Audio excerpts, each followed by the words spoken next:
Muğla'nın Milas ilçesinde Akbelen Ormanı'ndayız. Gördüğümüz manzara çok can yakıcı. Burada maden genişletme çalışmaları öne sürülerek on binlerce ağaç kesildi.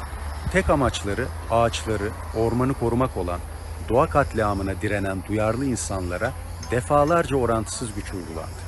Üstelik buradaki insanlar provokatörlükle suçlandı.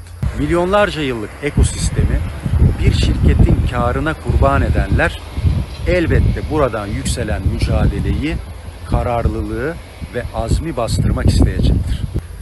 Asırlık ağaçların pervasızca kesilmesine, ormanların yok edilmesine izin vermeyecek ve sonuna kadar Akbelenlerle birlikte mücadele etmeye devam edeceğiz.